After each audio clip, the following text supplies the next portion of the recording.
Liberdade, um conceito sem uma definição única e universal, mas que é compreendido por cada ser vivo. A vida é sempre uma dança pela conquista da liberdade, apesar de os nossos pais nos levarem a mudar de cidade, apesar de não se conseguir ver nada para além da serra, liberdade, apesar das diferenças políticas na família, apesar do preconceito, liberdade nos ideais, apesar da política partidária, liberdade nos interesses artísticos ou nas opiniões, apesar das pressões para a formatação, liberdade no aparecer e desaparecer. Esta é uma das palavras preferidas do nosso convidado de hoje.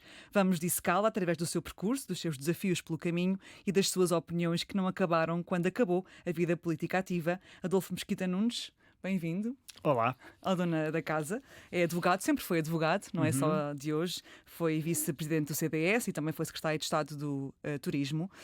Sei que aos 14, 15 anos leu o livro Liberdade para Escolher, de Milton Friedman. Uma das frases que está na obra é: a sociedade que coloca a igualdade à frente da liberdade acabará sem igualdade e sem liberdade. Vou repetir. A sociedade que coloca a igualdade à frente da liberdade acabará sem igualdade e sem liberdade. Concorda com esta frase? Tendo a não concordar muito com as escolhas binárias que simplificam demasiado a realidade, mas a simplificação da realidade era um dos atributos do Milton Friedman, sobretudo para poder explicar as suas ideias. Eu percebo exatamente o que é que ele quer dizer, mas eu tendo a não utilizar esse género de binarismo na minha intervenção política, porque acho que liberdade e igualdade são valores essenciais e são tributários de um, talvez, eu não diria maior, talvez maior, não para mim, mas do ponto de vista filosófico maior, que tem a ver com a dignidade da pessoa. Ou seja, é a circunstância de cada um de nós, pela circunstância simples de ter nascido, ser tão livre e tão igual quanto todos os outros. É um conceito que também me vem, talvez, de uma dimensão católica, porque a ideia de termos todos irmãos e filhos de Deus faz com que nenhum seja superior ao outro. Igualdade, na sua base. Igualdade, por um lado, desde logo, e sermos livres de sermos nós próprios e de lutarmos pelo nosso projeto de vida e o nosso projeto de felicidade. A igualdade que o Milton Friedman fala nessa frase não é tanto esta, é a ideia de quando as políticas públicas são direcionadas para igualizar a sociedade, não tanto nas condições de cada um poder lutar pelo seu projeto, mas de obrigar a equalizações que ele depois considera que podiam ter efeitos perversos, e muitas delas têm efeitos secundários e nefastos. Mas acredito muito nesta ideia de que, pela simples circunstância de nascermos, temos a liberdade de lutar pelo nosso projeto de vida e de felicidade e de o fazer a igualdade de circunstâncias com qualquer outro. E quando é que percebeu as suas primeiras memórias de que essa ideia de base da igualdade, também muito católica, depois na prática não era real? Ou seja, não sei se percebi a pergunta. Quando é que se começou a perceber de que, de facto, apesar de todos nascermos a partir de circunstâncias semelhantes, a prática não era assim? Muito cedo. Eu sou da Covilhã. A Covilhã é uma cidade de grande tradição industrial. Sua família também tinha. Exato. Eu nasci em 77, só para contextualizar, espero não parecer assim tanto, mas sim, portanto, ali nos anos 80, com a crise do têxtil sobretudo, a Covilhã era uma cidade muito estratificada entre os industriais e as suas famílias, ao qual eu pertencia, e os operários, as famílias dos operários. E, portanto, ali, então, na Beira Baixa, é uma cidade muito mais de esquerda do que muitas outras ali à volta, precisamente por causa desta característica industrial, sindical e polarizada. E, portanto, eu rapidamente me apercebi de que, no meu contexto de cidade, a maior parte das pessoas não tinha as mesmas oportunidades que eu, não tinha as mesmas capacidades de poder lutar por mais do que eu. Isso é muito presente desde cedo. Depois, eu vivi com os meus avós. O meu avô era provedor da Misericórdia da Covilhã e foi durante muitos anos, e havia um discurso uma conversa muito séria sobre os mais pobres. E era uma conversa muito presente lá em casa. E, portanto, eu fui... Não sei se fui eu que me apercebi ou se fui chamada a atenção pelo meu avô e pela minha avó para isso, mas desde muito cedo que essa realidade de que nós somos uns privilegiados era muito presente. E diria que foi que também começou a sua consciência de privilégio e por isso a sua consciência política, a política como uma forma de resolver essa diferença. É tão difícil para mim saber de onde é que isso vem, porque eu a política sempre me interessou. E eu não sei porquê. É verdade que eu venho de um contexto familiar em que a política era muito presente, quer na família do meu pai, quer na família da era minha muito mãe. de esquerda, não é? A família da minha mãe bastante mais à esquerda, a família do o meu pai não tanto, o meu pai mais centrista, mas centrista não do CDS, centrista de centro, mas a família, avós mais CDS. E eu convivia com as duas famílias e, portanto, eu muito cedo vi o espectro todo. Digo isto muitas vezes, no meu Natal, senta-se desde o MRPP até ao CDS. E o que o fez aproximar-se do CDS? O que é que o encantava no partido? Primeiro, tentar explicar porque é que me aproximei mais do espaço político do centro-direita e depois do CDS. Talvez porque me interessei primeiro pelas questões do que é que de que é construído o êxito de um país, quais é que são as políticas que esses países seguem, e portanto me comecei a interessar mais pela parte económica, e eu considero que o espaço político liberal tem, do ponto de vista económico, tem melhores receitas para esse êxito e, portanto, acho que foi por aí que comecei a aproximar-me desse espaço político, esta ideia de iniciativa privada, setor privado, menor dependência do Estado, empreendedorismo, capacidade criadora e empreendedora das pessoas. E depois, na altura, o espaço político à direita era quase todo dominado pelo PSD. Na altura, o PSD tinha maiorias absolutas, o professor Cavaco Silva tinha maiorias absolutas e o CDS era um partido ainda antes do Manuel Monteiro, que era o líder. Foi um presidente que não gostou muito, foi não o é? presidente, mas ele já era presidente, mas o grupo parlamentar ainda era o grupo parlamentar que ele tinha herdado da direção anterior. Era aquele partido, como dizer, dos derrotados. Era o Adriano Moreira, o Nogueira de Brito, o Lobo Xavier, pessoas que eu admirava muito, mas que eram os derrotados, mas que tinham razão. E aquela aproximação aos que têm razão antes do tempo, mas que ninguém ouve. E isso é muito sedutor, ou pelo menos foi-me sedutor. Porque aqui os derrotados, porque eram aqueles que era não um partido conseguiam que ter... tinha tido 4%, tinha quase acabado, não havia ninguém na minha geração que fosse do CDS, toda a gente era da JSD, a JSD, quer dizer, entrava nos liceus adentro, toda a gente queria ser do partido que era o partido maioritário, o partido da moda, e onde todos estavam, e portanto, e eu consigo compreender isso. Mas havia um encantamento seu pelos mais frágeis, é isso? Que era o CDS. Talvez, sim, ou seja, eu digo muito isto, o síndrome do Heitor, não é? Por este fascínio pelo herói que tem razão, mas que no fim é o perdedor, é o que é derrotado, apesar de ser ele que tem provavelmente a razão. E acho que é esta ideia poética, romântica, que me fez aproximar do CDS mais do que propriamente foi uma adesão já muito estruturada e muito pensada. Menciono as questões da economia, mas de facto as suas causas não são partilhadas por muitas pessoas dentro do CDS. Acho que a primeira vez que conheceu a Associação Cristas foi em 2007, no debate do prós e contras, no debate... Na altura discutia-se a despenalização do aborto e, portanto, Adolfo Mesquita Nunes estava do lado do sim à despenalização, e Assunção Cristas e também Paulo Núncio, que hoje é vice-presidente do CDS, estavam do lado do não. Assunção Cristas, aliás, também já cá esteve. Depois, muitos anos mais tarde, a Assunção Cristas assume a liderança do partido e Adolfo Mesquita Nunes é vice-presidente. É possível pessoas com convicções diferentes em certas matérias fazerem parte do mesmo partido e trabalharem em conjunto? E como é que uma pessoa como Adolfo Mesquita Nunes, que também é a favor do casamento entre pessoas do mesmo sexo, a favor da adoção por casais do mesmo sexo, se enquadrou aqui neste CDS à partida mais conservador? Bom, isto são aqui muitos fios para apanhar. Sim. Vamos começar por um e depois, se eu não estiver a ir no sítio para onde a conversa interessa, é só chamar a atenção. Mas se eu estivesse no Bloco de Esquerda, não é?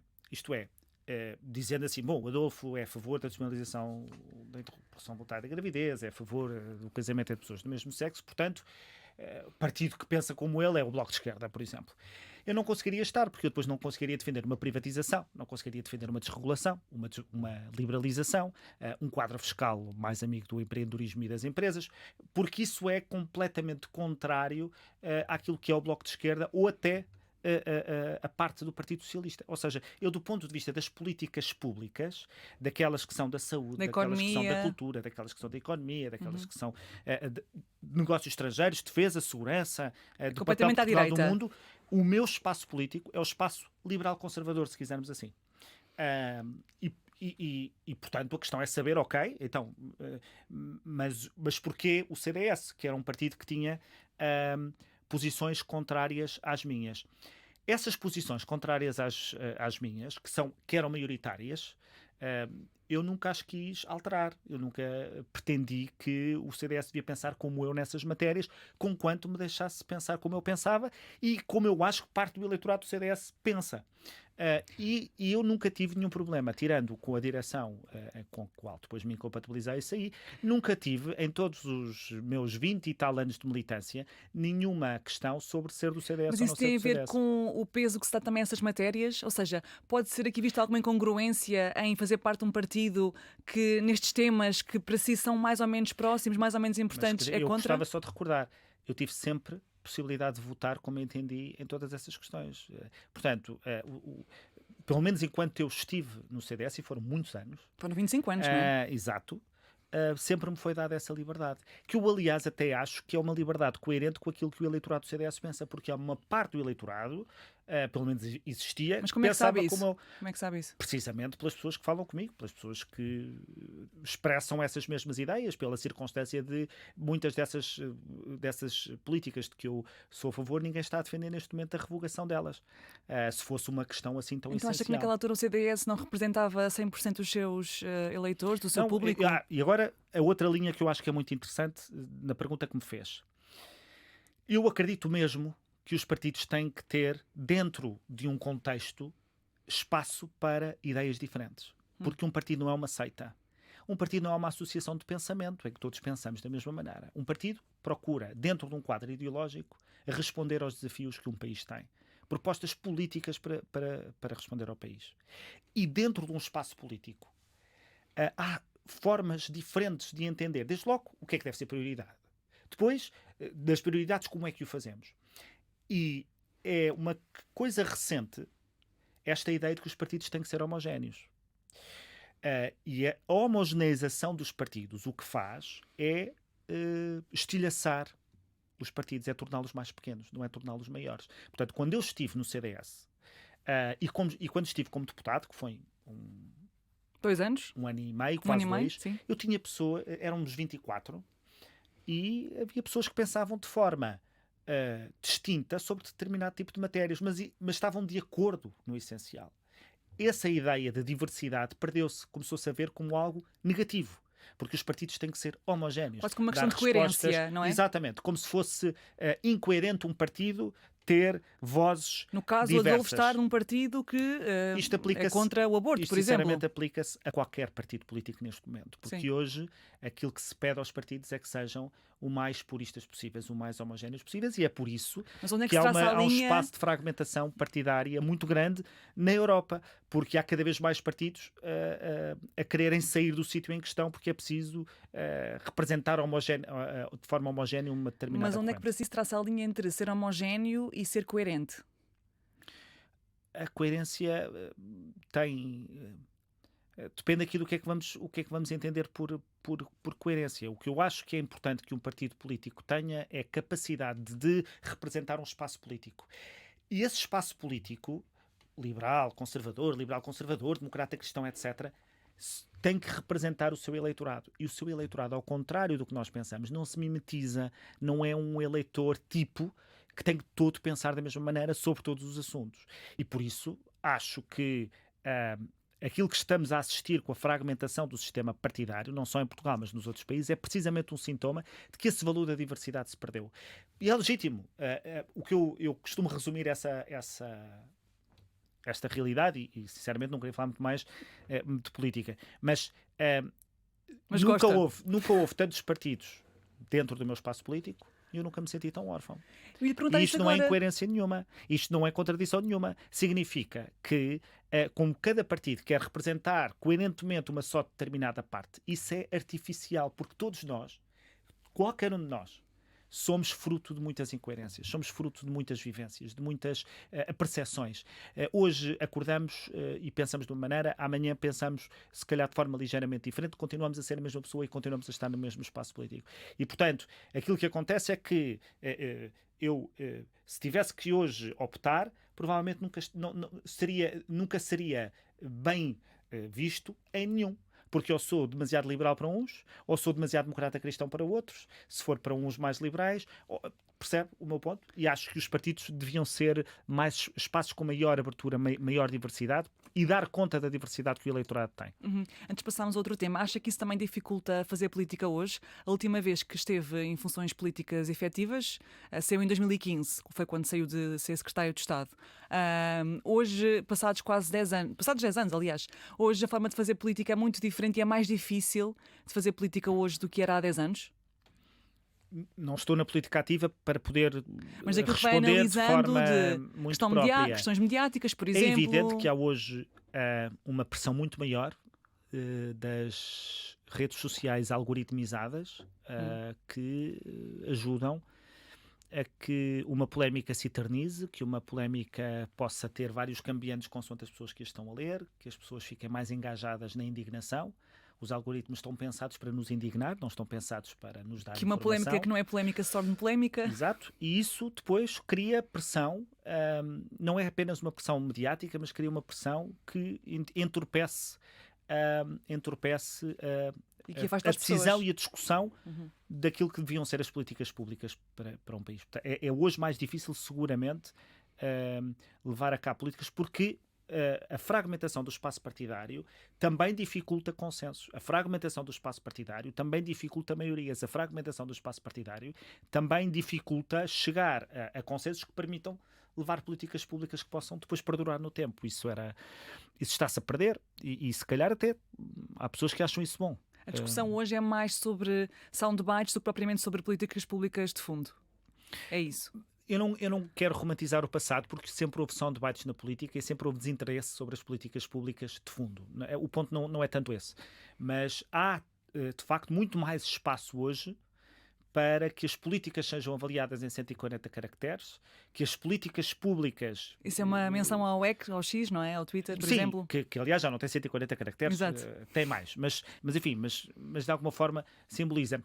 É um desafio e não há nada a fazer relativamente a isso, quer dizer, pelo menos do ponto de vista da necessidade de sabermos comunicar com as pessoas. E gera desafios novos e por isso é que eu digo, eu não estou lá neste momento para os viver e para saber se eles são palatáveis ou são tão intransponíveis como às vezes me parece que sejam. Vamos fazer aqui uma pausa na política para falar sobre um evento em 2017, quando se candidatou à Câmara da Covilhã às autárquicas, de um cartaz que depois mudou a sua presença mediática, pelo menos porque a sua vida pessoal já era o que era, ninguém tinha nenhuma referência sobre isso, nem sequer tinha que ter. Mas durante a sua campanha eleitoral há sempre cartazes que são colocados e num deles, na Covilhã, que é a sua cidade, escreveram a palavra gay. E depois, numa entrevista, um ano mais tarde, ao Expresso, Adolfo dizia que não mandou retirar o cartaz, que aliás lhe perguntaram se era para retirar o cartaz ou para apagar o que estava lá. O Adolfo disse não é para apagar porque não é mentira. Na altura, esta decisão que tomou e este statement que fez foi pensado? Foi algo que foi direto para si ou teve que processar até tomar esta decisão de vou manter o cartaz e depois vou fazer disto também um statement que vou falar publicamente? Foi muito intuitiva a reação, portanto foi uma decisão rápida. Já tinha havido cartazes vandalizados, mas não tinham sido só os meus, ou seja, havia muitos cartazes vandalizados no sentido de rasgados, não é? E sempre que se rasgava um cartaz, nós tínhamos que o ir substituir, eu e os outros candidatos, porque aquilo, na Covilhã havia e pelo visto há, esse hábito de vandalização de cartazes. Portanto, enfim, portanto era normal conversas nos nossos grupos de WhatsApp, olha, é preciso ir substituir o cartaz que está na rua Y, na rua H. Pronto, isso era comum. E, portanto, surgiu a questão, este cartaz foi vandalizado, é para substituir ou não? E a minha resposta, que foi imediata, foi intuitiva, não foi sequer ainda a pensar em tomadas de posicionamento, o que quer que fosse. Foi, não se vai substituir.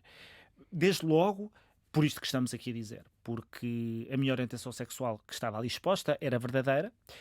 Por outro lado, porque eu não queria dar a sensação de que a queria esconder, que me envergonhava dela, e eu queria que essa mensagem fosse muito clara para quem ali escreveu, nem sequer tanto para a cidade. Eu estava mais a pensar naqueles que acharam que era uma arma política escrever aquilo, e portanto eu quis dizer, e sabendo que se eu por acaso retirasse, provavelmente escreveriam em todos os restantes cartazes, e portanto eu achei que era uma forma equilibrada, Encerrar o assunto. equilibrada de mostrar. É algo que eu não tenho receio. Se alguém me quiser perguntar alguma coisa, então eu responderei. E, portanto, não foi muito pensada, foi intuitiva. Eu confio muito na minha intuição do ponto de vista político neste género de decisões. Pediu opinião a alguém ou foi uma decisão unilateral? Não. Ou melhor, eu disse, eu acho que isto não devia retirar, e as pessoas acharam mesmo. Mas não foi uma decisão difícil. Não foi uma decisão, foi uma decisão dura, porque o cartaz estava num cruzamento bastante movimentado. Eu passei por esse cartaz. O cartaz esteve lá durante muitos meses, ou seja, porque os meus cartazes começaram com algum tempo de antecedência, e durante vários dias eu passava por esse cartaz, e portanto assisti e via esse cartaz. O Adolfo, na altura, disse: se a inscrição dissesse que eu era criminoso, corrupto ou ladrão, retirava. Se dissesse algo falso, retirava. Mas tendo em conta que essa inscrição não era nenhuma calúnia, não havia necessidade de o retirar. Sim. Foi a sua frase. Sim, exato. Mas pergunto-lhe, ser na altura um político reconhecido, porque era vice-presidente do CDS, portanto já tinha também sido secretário de Estado, tinha bastante projeção pública, mediática. Ser um político reconhecido com uma remuneração confortável, portanto, uma pessoa dita privilegiada, tornou esta decisão mais fácil, tornou o processo mais fácil? Qual decisão? A decisão de dizer abertamente, depois na entrevista um ano seguinte, sim, eu sou... O coming out. Sim. Sim, claramente. Aliás, eu acho que a entrevista já tem alguns anos. Foi em 2018, sim. Exato. E eu penso que o refiro lá, porque... E friso isto muitas vezes, porque sou muitas vezes convidado para falar sobre diversidade, inclusão, orientação sexual, etc. Em empresas também, não é? Em empresas, locais de trabalho, até desta para a semana, ou tenho uma conferência na Ordem dos Advogados, precisamente sobre este assunto. Enquanto exemplo, para falar na sua experiência exatamente, pessoal. para dar o testemunho. E faço sempre com gosto, quando acho que a agenda me permite fazer. Faço sempre com gosto. E digo sempre qualquer coisa como eu não gosto de ser apresentado como um exemplo de como não há nenhum problema em se ser homossexual. Porque até se pode ser político profissional, porque se pode ter política profissional, pode ter sucesso, pode ser uma pessoa, acho eu, respeitada, que é convidado para podcasts, pelo menos. Porque eu venho de uma situação em que, em primeiro lugar, o coming out aparece no momento em que eu já tinha ganho, de alguma forma, para quem gostava de mim, respeito e credibilidade para essas pessoas. E, portanto, eu já o digo de uma forma, as pessoas não entram nessa mensagem do zero, entram já conhecendo-me. E depois, por outro lado, eu tenho um meio social, um meio familiar, uma situação de privilégio, porque são pessoas para quem nunca foi uma questão, nunca foi um problema, nunca foi um desafio. Quer dizer, desafio foi-se seguramente, problema também pode ter sido, mas cresceu na Covilhã, que é um meio mais fechado, ou não? Certo, mas quer dizer, o facto dos meios serem mais fechados não significa que sejam mais conservadores, e ao tenham contrário. necessariamente que ser mais conservadores, ou melhor, podem ser conservadores enquanto visão do mundo, mas não têm que ser intolerantes, porque o conservadorismo não tem de ser intolerante, aliás, necessariamente não o deve ser. Mas pergunto-lhe, enquanto... Ou seja, eu também não estou a dizer que não tive problemas e desafios. Sim, mas eu também queria voltar aí. Queria ir aí. Não estou a dizer isso. O que estou a dizer é importante que as pessoas não me utilizem como exemplo para mostrar que já não há necessidade de falar sobre tolerância, já não há necessidade de falar de inclusão, porque os problemas estão todos resolvidos. E não é verdade. Há hoje, diariamente, pessoas que morrem, que se suicidam ou que são mortas por causa da sua orientação sexual. São pessoas que se escondem, que mentem, têm uma vida de mentira, uma vida muito dura, e essas pessoas muitas vezes não têm voz. E essas pessoas existem. E, portanto, que não se utilize os casos de sucesso, se quisermos chamar assim, não sei se posso dizer isso. Para branquear. como forma de dizer que este não é um desafio. Mas e o miúdo, o adolescente Adolfo, como é que foi para si esse processo todo? E pergunto-lhe, o depois ir assumindo isso ou ir vivendo a sua orientação sexual de forma plena, é coragem, é desprendimento, é loucura, no sentido em que é mais fácil ficarmos encaixados num modelo mais comum? Não sei. Sinceramente não sei. É necessidade? É um pouco disso tudo, não é? E a sorte enorme de ter um feitio ou de ter uma predisposição para viver confortável com o facto de as pessoas poderem não gostar de mim. E isso não é uma coisa construída por mim, é um feitio que eu tenho a sorte de Desde ter. sempre? Sim, quer dizer, não sei o que é que começou primeiro, não é? Exato. Não sei o que é que começou primeiro, não sei o que é que, se isto não foi uma forma de eu encontrar o meu espaço, não é? Mas é algo que eu utilizo para muita coisa na vida e não tem só a ver com isto, e então na política dá muito jeito, que é não querer saber o que as pessoas escrevem sobre nós, não querer ler comentários, não querer... Mas isso é inato em si ou é uma coisa... Não, é inato em mim. É inato em mim, não sei de onde é que veio, pode ter vindo aqui, portanto eu não... Criou uma resistência não sei, desde cedo. mas ajuda muito a criar resistência. Aliás, eu digo isso muitas vezes no meu dia-a-dia, mesmo no meu dia-a-dia profissional. Nós não devemos tanto preocupar, nós não devemos prestar muita atenção àquilo que possam dizer sobre nós, porque senão a nossa vida torna-se temerosa, estamos sempre a olhar para trás,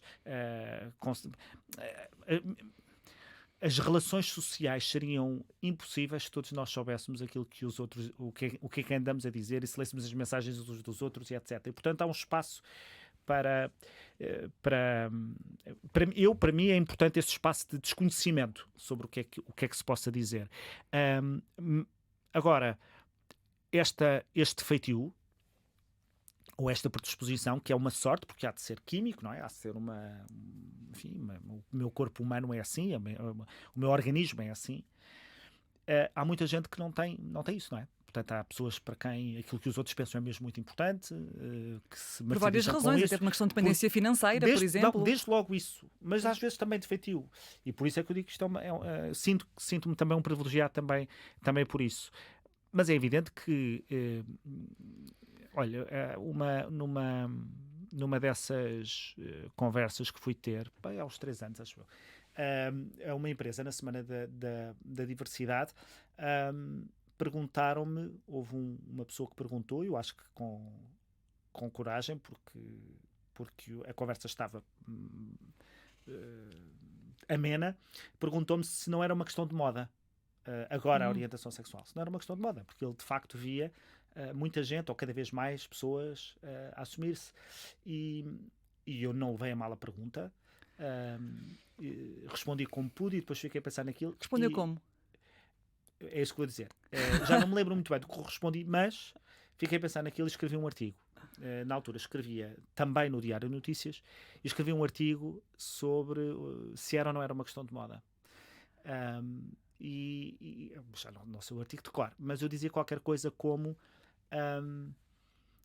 nunca encontrei neste meu caminho uma bifurcação em que eu pudesse escolher ser ou não ser de uma orientação sexual. Eu nunca encontrei. E acho que o caminho que todos nós fazemos para os homossexuais é à procura dessa bifurcação. Durante muitos anos andamos à procura dessa bifurcação. Que tem a hipótese de escolher. Dessa possibilidade de escolha, dessa possibilidade de poder, de haver essa opção. E eu digo lá, nesse artigo, que a homossexualidade não é uma escolha, mas escolher não procurar por essa bifurcação, isso sim é uma escolha, e essa é uma escolha libertadora. Portanto, há um momento em que a pessoa diz de facto, eu não posso escolher, eu não posso fazer nada, e portanto escolho, e falo nesse artigo dos comprimidos que todos nós sonhamos que existem, que a gente um dia pode tomar e acorda e no dia a seguir se pode confundir com a maioria, que é um sonho que nos pode mutilar. Mas há um processo de autoaceitação constante ao longo da vida, porque há sempre um comentário que surge, há sempre uma abordagem diferente. Com certeza, mas eu acho que isso não tem a ver só com a orientação sexual, também tem a ver com outras características identitárias que todos nós temos. Eu acho que aí o desafio de uma mulher num mundo profissional masculinizado também existe e, portanto, também é feito desses desafios e desse desafio de procurar aceitação, de procurar correspondência, de ser aceito pelo que se é e não por uma espécie de tolerância ou por uma espécie de...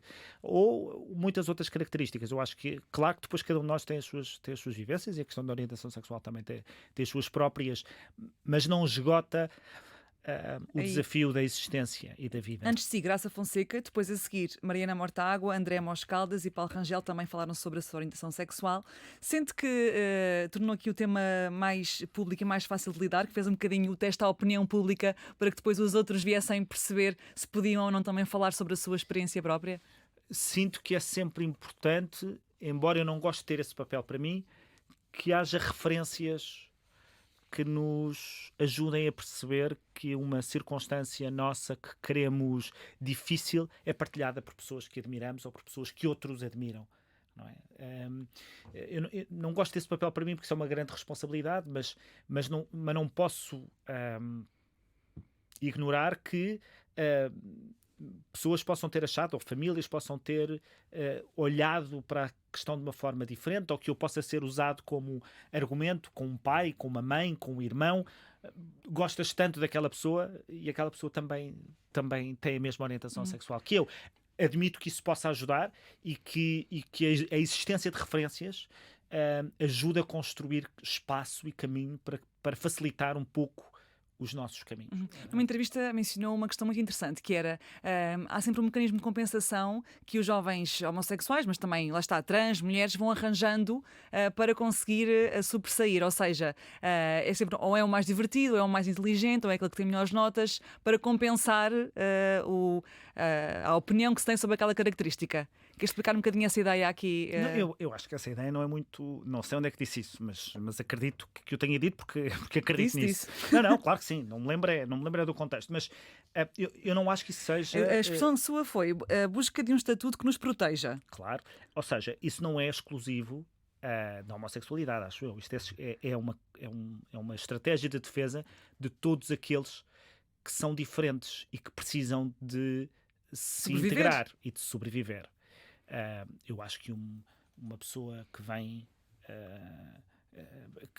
que chega a um mundo, a um meio, a uma turma, a um liceu, a uma cidade onde está deslocado e alguma das suas características é vista como estranha e até pode ser repulsiva, tem que encontrar fórmula de fazer isso. E, portanto, eu identifico-me com isso porque acho que há evidentemente a tentativa depois de procurar compensar, de sobressair de alguma forma, de ganhar o respeito de alguma forma. Acho que há um caminho que ainda está por percorrer. Do ponto de vista da igualdade de género, continuam a existir disparidades salariais, continua a existir violência doméstica, misoginia, violência doméstica, como continuam a existir muitas outras chagas na nossa sociedade. Que tem que ver às vezes com a dificuldade de encarar a diferença e o diverso. E o diverso é mesmo muito bonito. Eu acho que ganhávamos todos em perceber que o mundo não acaba no último prédio da nossa rua. Há mesmo muito mais prédios. E acho que há um caminho a percorrer. Falou há bocado da Assunção Cristas. Eu fui vice-presidente de uma mulher na política e percebi e vi, e nunca propriamente comentei muito com ela, desafios que eu não tinha percebido que existiam. O que é que via, por exemplo? Não queria, como nunca... Ela esteve cá, já contou alguns, mas queria perceber do seu olhar enquanto vice-presidente dela. Não, acho que, mesmo do ponto de vista da análise política, quando uma mulher erra, tem epítetos e é classificado de uma forma diferente. Quando erra politicamente, comete um erro político, toma uma estratégia errada, comete um erro político, é catalogada de forma diferente. Mas há, de facto, desafios que eu nunca tinha vivido na primeira pessoa, porque vivi outros, e eles continuam a existir. Mas não deixa de ser curioso. Fazer só aqui um intervalo para a política. Não deixa de ser curioso que o CDS e o PSD tenham uma história tão rica do ponto de vista da participação feminina na política, porque tiveram mulheres líderes de partido, coisa que o Partido Socialista ainda nunca não teve. Sim. O CDS foi o primeiro a ter uma líder parlamentar mulher, a Maria Eugênia Nogueira Pinto. De facto, às vezes a prática interessa muito e o discurso, eu não digo que o discurso não interessa, as palavras valem muito. Acho que as palavras têm muita força, valem muito. Mas a prática também é importante e eu acho que aí o CDS não fica nada a ver. Continua encantado pelo partido, então? Ou este já não é o seu CDS? Não Em é 2021, desvinculou-se do partido, só para darmos contexto. Sim. Porque candidatou-se à liderança do CDS, entretanto perdeu para Francisco Rodrigues dos Santos Não, e depois... não consegui ser candidato, ou seja, tentei provocar um congresso eletivo em que eu seria candidato e o Conselho Nacional chumbou esse congresso, portanto eu não cheguei a ser candidato, mas enfim, fui proto ou putativo candidato. Depois acusou o CDS de, enfim, lá está, de não estar a promover a liberdade interna. Sim. Pronto. Entretanto, desvinculou-se. Acredito que tenha sido uma decisão difícil, porque foram 25 anos de militância. Entretanto, Francisco Rodrigues dos Santos já abandonou também essa liderança. Em 2022, o CDS desapareceu do Parlamento, que foi algo que Adolfo Mesquita Nunes tinha anunciado que poderia acontecer. Previsto, sim. Na altura houve quem a chamasse, aliás, apelidasse isso de loucura, que isso não queria acontecer, mas depois aconteceu. Entretanto, agora com a AD, o CDS ressuscitou em conjunto com o PSD. O CDS de hoje é um CDS que lhe interessa mais? Eu não queria falar de política da atualidade, sinceramente, mas fico-me com esta ideia. O CDS foi o único partido em que eu estive. E quando lá estava e depois, quando saí, havia uma certa ala do partido que dizia que eu iria para outro. E eu pensei sempre que essas pessoas não me conhecem bem. E acho que hoje já passaram alguns anos e eu não estou em mais lado nenhum. Não é? E essa é a realidade.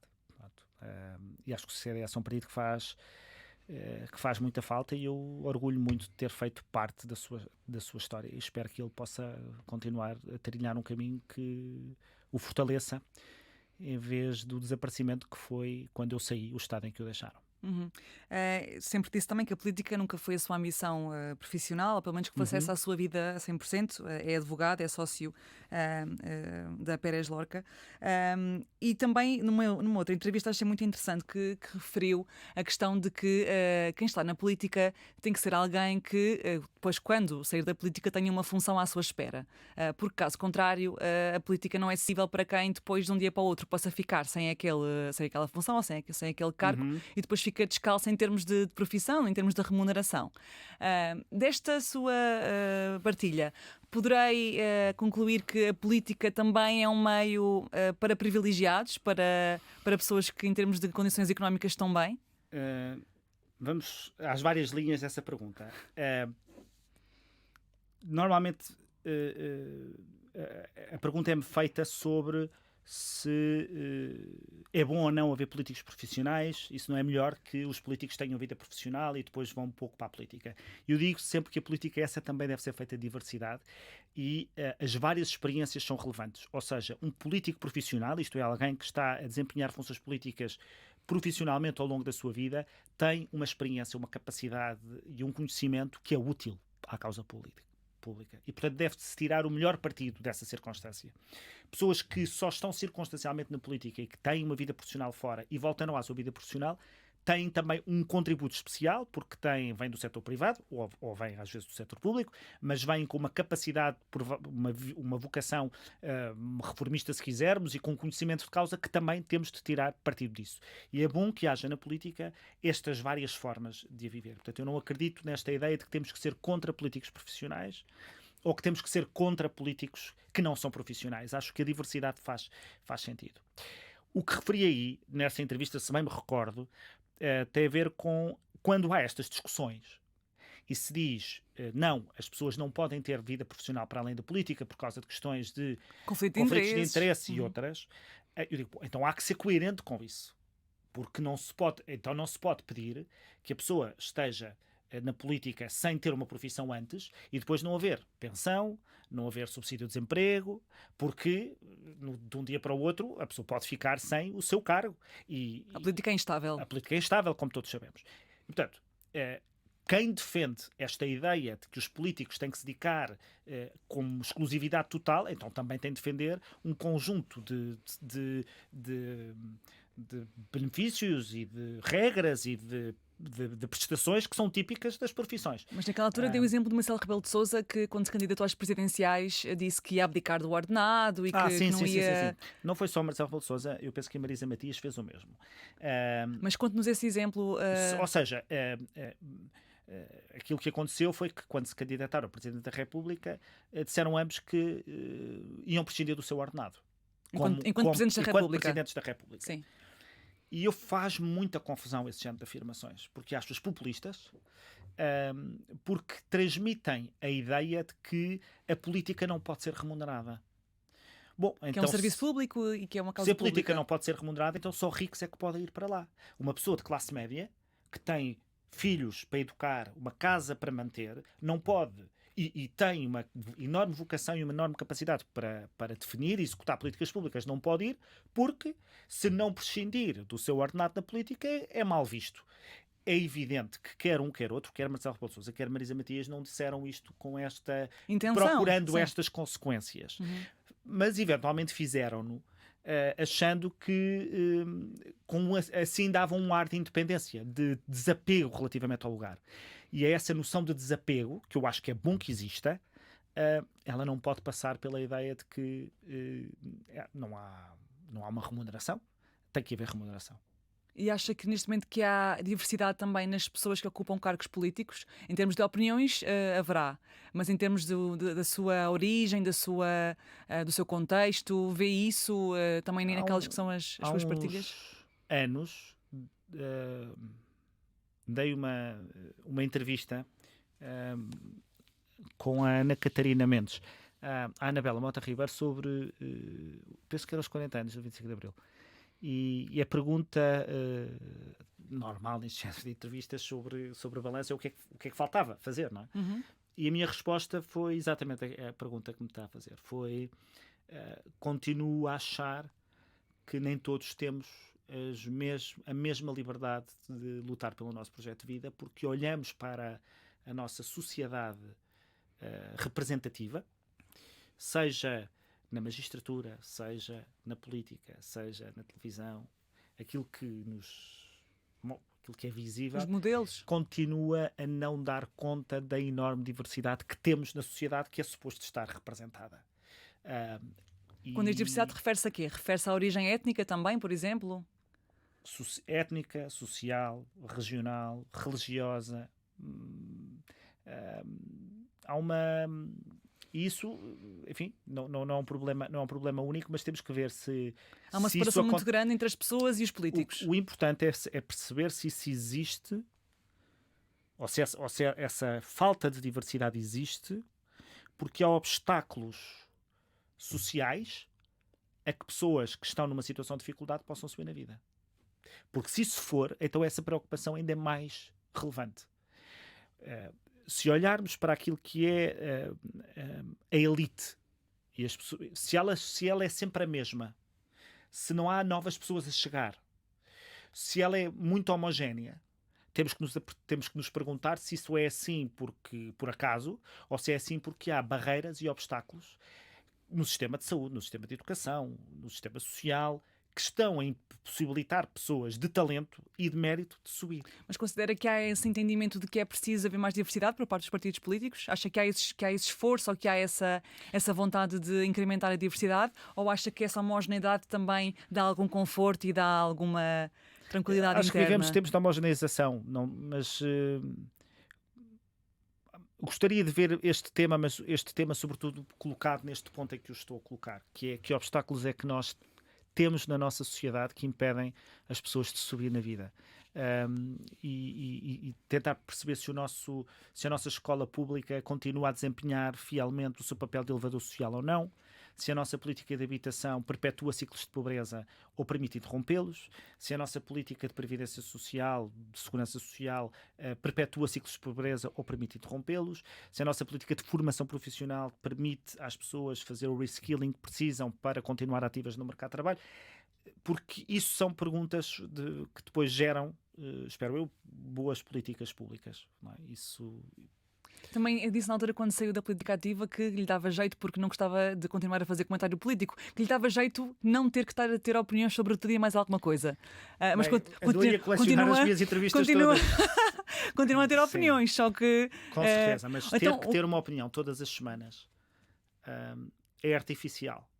Artificial, porquê? Claro, porque, bem, ter opinião todas as semanas sobre os temas da atualidade. Porque é uma obrigação ou Porque é uma obrigação, ou seja, a pessoa tem que... E a pessoa é forçada a ter uma opinião sobre um assunto sobre o qual provavelmente não lhe desperta grande opinião. Ou precisa de mais tempo para pensar sobre o assunto. Ou não tem o relevo que está a ter naquele momento e a pessoa percebe que não tem, mas vocês são jornalistas, vocês querem falar do caso do dia e, portanto, às tantas, o caso do dia não tem interesse. Ou tem um interesse meramente circunstancial. Mas é artificial esta circunstância de que temos que ter opinião e que essa posição e que essa opinião tem que ser, de alguma forma, antagónica à do nosso debatente e que tem que proporcionar um bom espetáculo televisivo. E isso... É performativo, quase. É um pouco performativo, aliás, as pessoas acho que também esperam isso deste género de debates, infelizmente. As pessoas, os jornalistas e quem está a ver. Todos, sim. Ou não, enfim, os debates que tinha com a Mariana, eu acho que eram bastante... Com a Mariana Mortágua, na SIC Notícias. Mariana Mortágua, claro. Eram vivos, mas havia... Era natural? Ou era... Havia acho eu, um respeito mútuo, que, enfim, se perdeu eventualmente uma outra vez, num ou outro excesso, de parte a parte, mas eram espaços que eu penso que tinham bastante menos de performativo e havia esse espaço, eu acho que era um espaço de bom debate. Mas hoje há mais acho debate... que acho que não tinha más audiências, portanto eu continuo a achar que havendo forma de conseguir tornar interessante a moderação, acho que ela pode ser igualmente desafiante e tentadora. Mas a moderação não é muito sexy hoje em dia, pois não? Não é zero, não é nada sexy. Eu tenho um artigo que escrevi, e esse sim, está um bocado pedante a pessoa estar a autocitar-se, mas este artigo é uma ideia tão profunda que cito muitas vezes, que o artigo chamava-se, escrevi na Visão, Os moderados são os novos apátridas. E acho mesmo, é um pouco aquele sentimento que eu lhe disse, que nunca houve tantos partidos no meu espaço político, eu nunca tive tão órfão. É um pouco essa sensação da pátrida, de quando a pessoa é moderada e bebe de vários sítios e gosta de consensualizar e gosta de chegar a acordo, de pactar para poder executar uma política que no dia a seguir não venha a ser revogada e possa ter utilidade para as pessoas, essas características, essas qualidades hoje não são valorizadas. Se calhar porque se associa a moderação a não ter opinião, quando não são sinónimos. Não, acho que se associa à tibieza, acho que se associa à tibieza, falta de convicções, associa-se à cobardia, quando é exatamente o oposto de tudo isso, porque eu só consigo pactar com o outro em condições de igualdade quando estou profundamente convicto das minhas ideias. O que é moderação para si? A capacidade de perceber que o outro tem igual legitimidade, igual dignidade, igual liberdade, e se eu estiver em funções políticas, e se for uma corrente representativa, alguém com quem eu tenho que ter entendimentos, porque não me serve de nada fazer uma reforma que eu acho que é espetacular e 2 dias depois o governo muda e a reforma é revogada e o país perdeu tempo, o sistema político perdeu tempo, recursos, paciência a tentar aprovar alguma coisa que, por muito boa que seja, não tinha capacidade de perdurar. E acho que a vaidade de deixar essa reforma feita política também é vaidade. É. E é ego. Com certeza.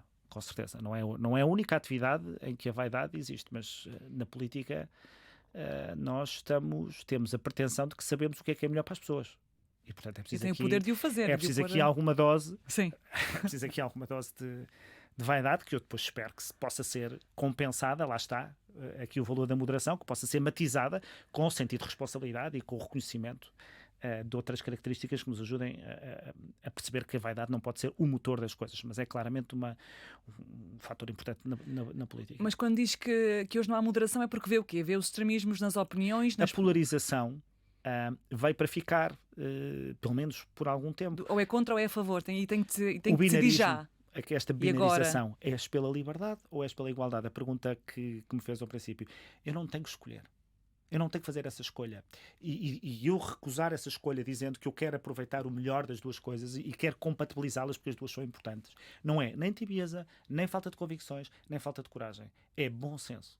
Porque a vida é feita destas conciliações. A nossa vida, desde que nós nascemos, em família, em amigos, nas escolas, no trabalho, é sempre um esforço de consensualização com os outros com os quais nós convivemos. Esta binarização, estas escolhas muito fáceis... Também são armas políticas, essa binarização. Isso é verdade.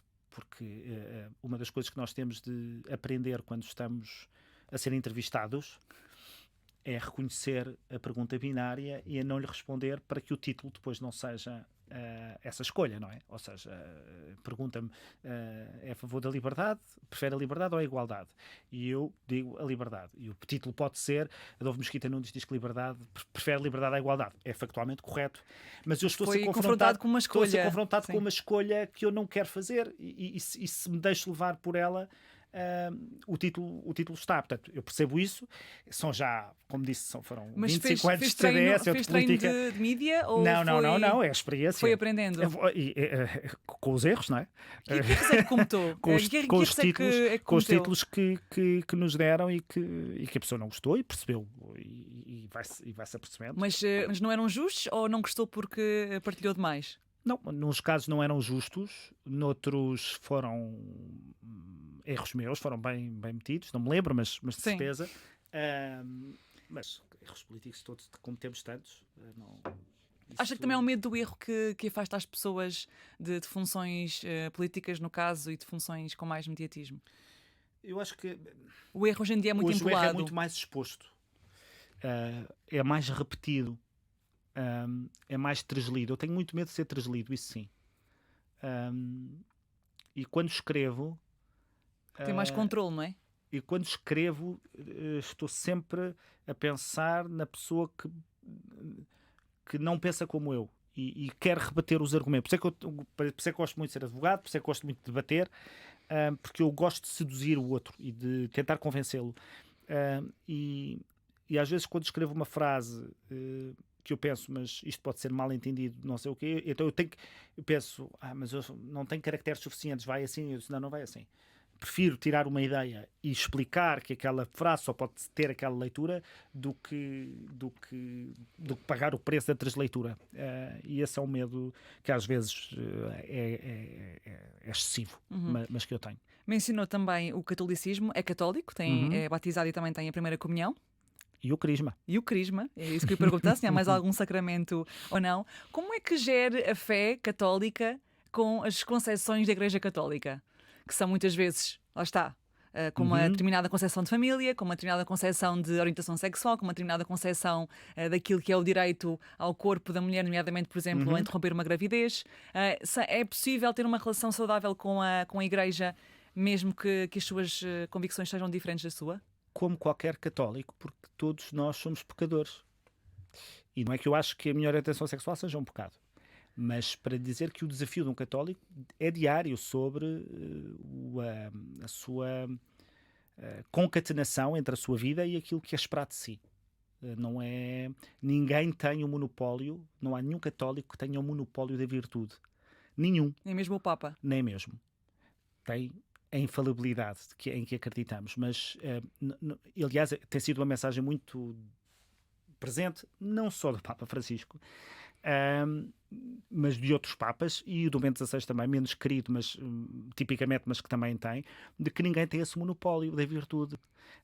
E, portanto, essa ideia de que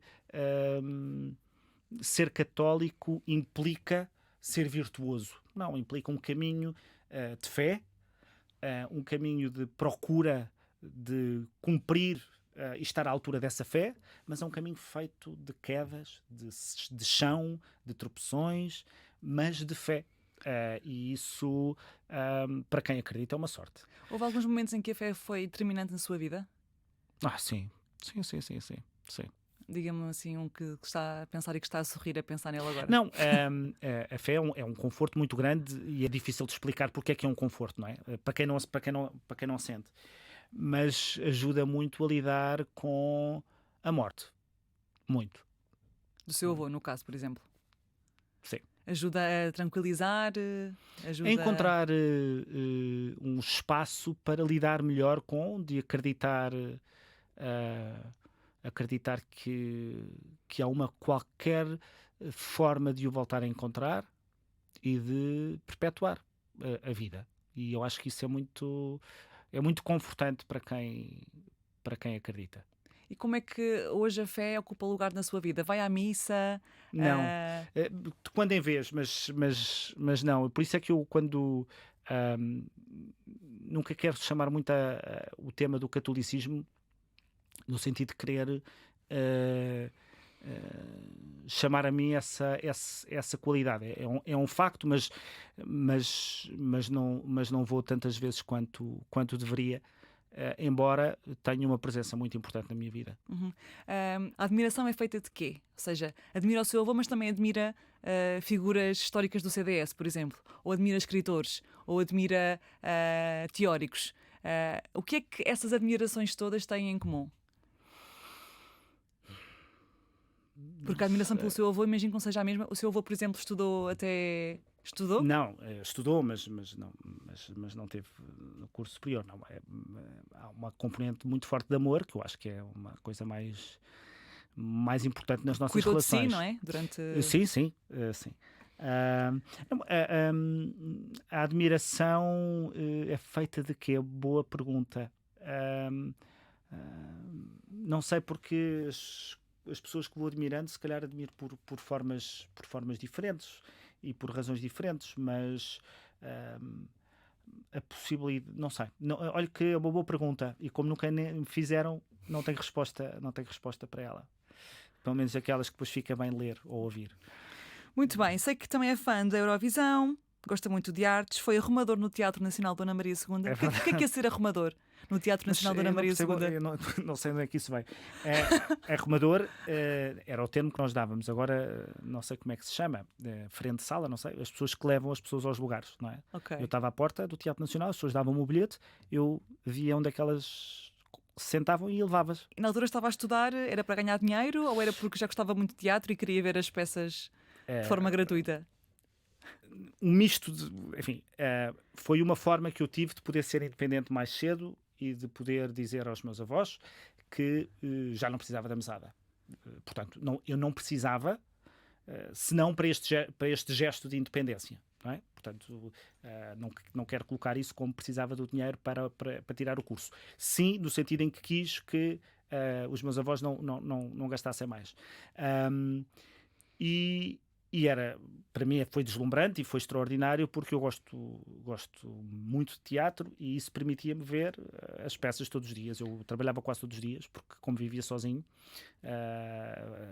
em Lisboa, não é? Portanto, sou da Covilhã, tinha as noites livres e portanto eu escalava-me quase sempre para... O que é que o teatro lhe dá ainda hoje? Evasão, mas sobretudo o choque e a perplexidade e o deslumbramento com o outro. Ser chocado por alguma coisa que eu desconheço, ser confrontado com alguma coisa que eu desconheço, deslumbrar-me por qualquer coisa que eu desconheço. Portanto, é um confronto com o diverso, vá lá. Eu acho que isso é o mais importante para mim, não é? E que isso me permita crescer e fazer um caminho diferente. Ou seja, é extraordinário que se a pessoa puder sair de um espetáculo e vai por um caminho diferente do que aquele que estava a seguir até ali. Mas também fazia teatro na Covilhã e era encenador também, chegou a ser encenador. Sim, mas isso não conta. Não, isso não conta. Nunca mais voltou a esta vida de ator e de encenador? Não. Nem de forma amadora? O máximo que faço foi fazer discursos na política, que também tem também tem performativo, lá está. Também tem o seu quê de performativo. Isso tem. Eurovisão ainda é fã do espetáculo? Sim. Qual é que é a sua canção preferida de Portugal até agora? Que Portugal voa à Na Eurovisão. Eurovisão. Há duas. Eu gosto muito da Madrugada, de 1975. É uma canção menos conhecida, mas eu acho mesmo a canção mais bonita que Portugal levou. E gosto muito da Maria Guinnó, em 84. Silêncio e Tanta Gente. E se recentes, não há assim nenhuma mais recente que. Claro, mas mesmo a minha relação com a Eurovisão é uma relação mais de nostalgia do que propriamente presente. Os espetáculos, as Eurovisões de hoje interessam bastante menos, embora me interessem, do que aqueles que me interessavam. Mas porque é diferente do espetáculo ou porque na altura Não era sei, não um, sei era um se sou eu escape que para estou. si? Não faço. É uma boa pergunta, já me perguntei. Se calhar na altura era um Se escape tem para a ver si, com a ver a idade, Eurovisão. se tem a ver com o facto de eu estar a envelhecer e de achar que agora são muitas músicas e quase todas iguais, não sei. Conversas que eu ouvia na altura dos meus avós, não é? E dos meus pais. Não sei, mas tenho uma relação mais nostálgica do que presente. Mas o envelhecimento é algo que está a sentir de forma presente ou... Não, bem, o envelhecimento, claro que sim, no sentido de Sentido crescimento, prático. sim. Mas, Eu adoro essa parte, eu gosto muito e falo até bastantes vezes disso porque eu não me incomodo nada com isso. Eu gosto desta sensação de ter vida vivida. assusta o tempo que tem para viver? Não. Como gosta muito de viver? Gosto muito de Fará viver, não me 50 anos apetece ir daqui a já. 3 anos. Não me apetece ir já. Gosto muito de viver, mas Mas convive bem com o uma vez envelhecer. mais onde a fé pode ajudar. É esta dimensão, esta relação com a morte. É verdade, isso ajuda. Muito obrigada, Adolfo Mas Mesquita foi Nunes. mesmo um tema para terminar a Sim. morte, para terminar esta Sim, nossa sim, mas não é a conversa. morte, é a morte, mas com esperança, lá Sim, está, com a sua esperança e com a esperança que cada pessoa encontrar. Foi mais um episódio do Dona da Casa, mais uma figura, mais um homem aqui connosco. Eu sou a Catarina Marques Rodrigues e estou cá todas as semanas para vos trazer muito mais. Obrigada e até ao próximo episódio.